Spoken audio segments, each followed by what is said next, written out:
پیغمبر علیه الصلاۃ والسلام فرمای د جنت او جهنم مباحثه وسوله، مجلس وسلو، مناظره وسوله، خبره وسوله، دعوه وسوله، جګړه وسوله.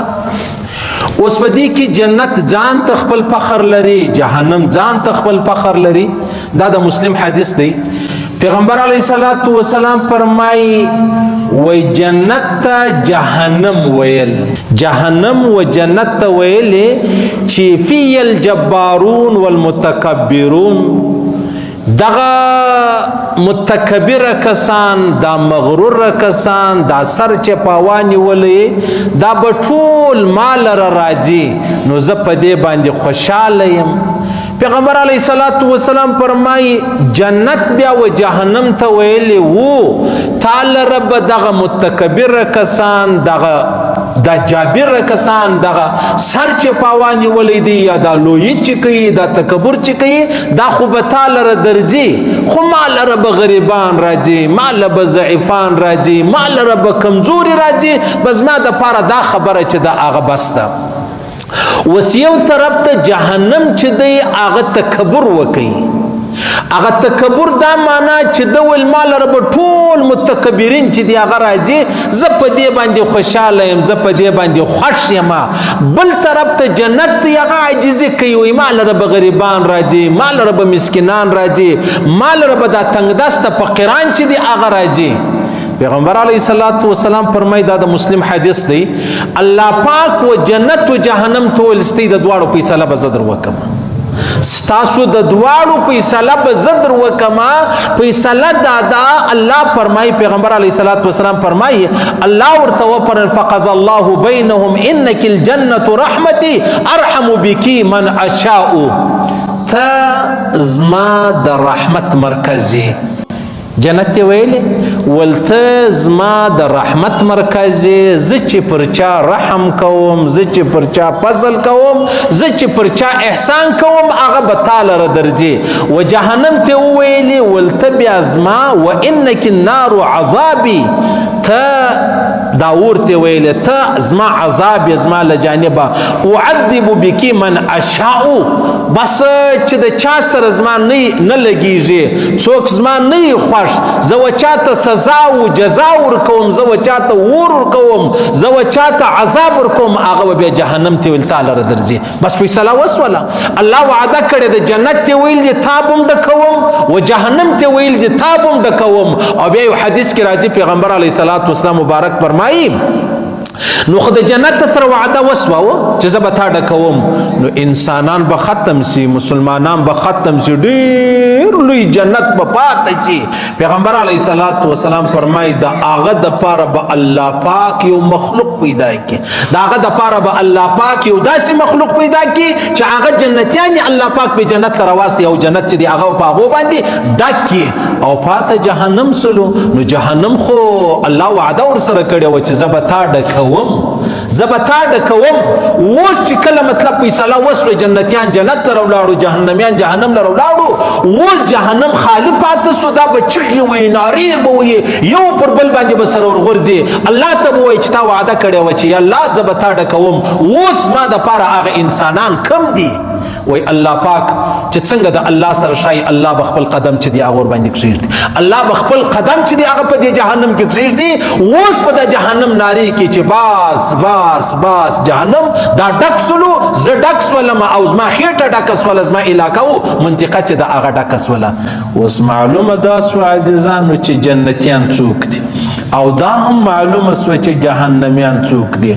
جنت په خپله وایي وایي ضعیفه کسان، غریبان کسان، مسکینان کسان، عاجزه کسان، دا به ټول مال را راځي. نو ما او تا به وګورو چې ما او تا عاجزي کوو که نه کوو. ټیک دی که الله پاک مال و دولت را کړی دی، اوس مال و دولت خو ګناه نه ده، لیکن د دې خبرې سره دا خبره ضروري ده چې ما او تا عاجزي لرو که نه لرو، ما او تا خاکساري لرو که نه لرو، ما او تا له تکبر خلاص یو که نه خلاص الناس ما او تاسو چې الله پاک کوم یو ور پر راکړی دا هغه زغملې د کمی نه د زغملې کمی زغملې وا کمی عاجزي کوله کمی خاکساری کوله پیغمبر علیه الصلاۃ والسلام فرمای الله جنت ویلې ولتزما د رحمت مرکز تعالی رب ضعیفان غریبان دا رقم مطلب دا مجذوبان دا چې کوم پر ایمان باندې مړ دي او بیا وچکله د ایمان خبره ورسره وا هغه به تعالی درځي او جهنم ته بیا ویلې چې تعالی رب ټول متکبرین دا تکبر والا لوی والا سر پاوانی ولی دی د ریا والا د نامو والا د شهرت والا وسنم و ریا و شهرت دا خود الله په خاطر نه راځي دا خود د نامو د دنیا د پاره راځي الله پاک و جهنم ته ویل چې زما د عذاب مرکز ته تعالی رب زدغه کسان چې دی هغه دراستو دا د مسلم حدیث دی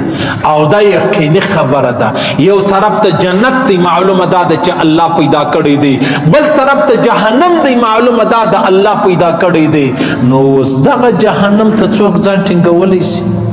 ځان ټینګولی شي یا غالبا د مسلم حدیث دی پیغمبر علیه الصلاۃ والسلام فرمایي د حشرګاه په ورځ د قیامت په ورځ چې دغه د جهنم حشرګاه میدان ته رانږدې کیږي یا راوستل کیږي پیغمبر علیه الصلاۃ والسلام فرمایي وای 80,000 رسی به و د جهنم ته اولوېدلي لکه څنګه لکه ما او تا غویه ته رسی وراچولې ده و وشته مې رسی وراچولې ده یا دغه رقم دا مست غویی دی رسی یوه خواته مو راچولې ده بله خواته دوه کسان ورسره روان یا هغه موبایل کې موږ ته وینو هغه کښتیانې دي لوی لوی او ګوټونه دي دا را روان بیا هغه رسی ورواچوي بیا چلته نږدې ودرې رسی ورواچوي په رسی باندې راکش کړي هغه بیا ودرېږي پیغمبر علیه الصلاۃ والسلام فرمایي دا جهنم چې د حشرګاه میدان لره راوړي 80,000 رسی بولوېدلي او پر هر رسی باندې به 80,000 فرشتې ټالي د جهنم به د خپل مرکز لره خپل میدان لره د حشرګاه میدان لره راوړي پیغمبر علیه الصلاۃ والسلام فرمایي د انسانانو او د جهنم په مابینځ کې به 80 کاله لاري دا جهنم د انسانانو په مابینځ کې به 80 کاله لاري د جهنم غږ د هغه دربۍ د هغه وحشت د هغه غږ د هغه اواز به دلته انسانان اوري 80,000 رسی پر هر رسی باندې 80,000 فرشتې ټال دي حساب ولګوي څو جوړیږي څو ملایکې دي و جبرئیل امین علیه الصلاۃ والسلام نه دی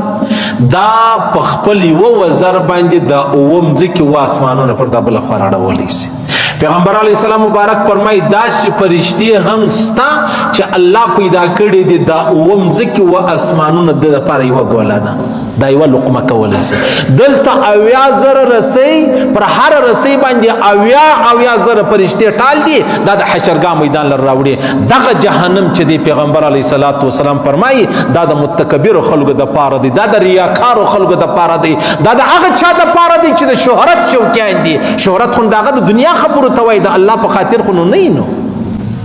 نو معلومه دا سوه چې جنت چې دی الله پاک فیصله ور وکړه د جنت او د جهنم سره مناظره وا سره جګړه وا سره دعوا وا سره مباحثه ولا یو د بل سره مجلس ولو یو د بل فخر کوي الله پاک فیصله ور وکړه چې جنت زما د رحمت مرکز دی او جهنم چې دی هغه زما د عذاب مرکز دی د رحمت مرکز لر غریبان ور ولم مسکینان ور ولم عاجز ور ولم خاکساران ور ولم او د عذاب مرکز لره تکبر والا لوی والا چې سره پاوانی ولې لوی لوی خبرې کوي غټ غټ خبرې کوي هغه جهنم ته ول تعالی رب زدا کسان چې دی هغه در ولما استغفر و استغفر الله استغفر الله استغفر الله نو د سواړي نو غسل غواړي نو مسجد غواړي نو صفاځي غواړي په بازار کې وای